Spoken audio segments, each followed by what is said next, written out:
Sasa wale wazee wa ibada za msimu mimi ninawaita matunda staili, si ndio? Kama vile matikiti na mananasi, mara umeyaona mara yamepotea, kama maembe.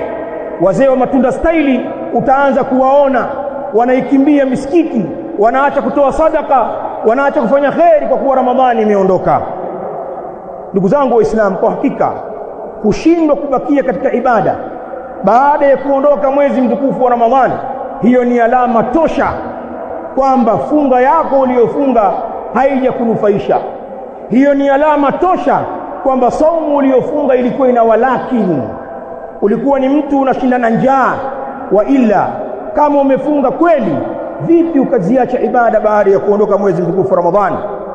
Na ndugu zangu, na kwa namna hali ya jamii ilivyo, jamii yetu ya Kiislamu yaonyesha wazi sisi Waislamu ni vinara wakubwa sana katika maasi kwenye jamii. Ilipoingia Ramadhani, kuna makundi mengi sana hayajaonekana kwenye makundi mengi ya maasi.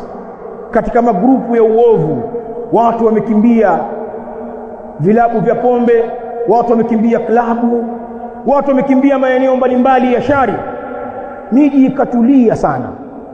Sasa baada ya Eid, baada ya leo na baada ya kesho, utayaona maajabu katika miji. Utasikia midundo, utaziona pombe, utaona kutembea uchi, utaona kila balaa. Maana yake nini? Tafsiri yake nini mambo haya? Tafsiri ni kwamba sisi Waislamu ni vinara katika maovu mengi, tunaongoza. Na hii si sifa nzuri, hili ni jambo la kuumiza kwamba sisi wenye dini ya haki tunakuwaje ni vinara kwenye shari na tuna muongozo kamili. Leo kuna baadhi ya makafiri wafanya biashara utaona wanafuatilia kwa Ramadhani, si kwamba wanaipenda. Wengine wanauliza, wazee chungu cha ngapi leo?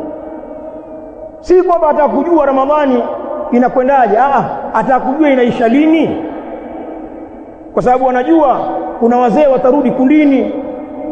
Maana pombe haziendi, klabu hazina watu, mirungi imekwama, bangi wavutaji wamepungua. Chungu cha ngapi wazee? Mbona mzigo hauishi huu?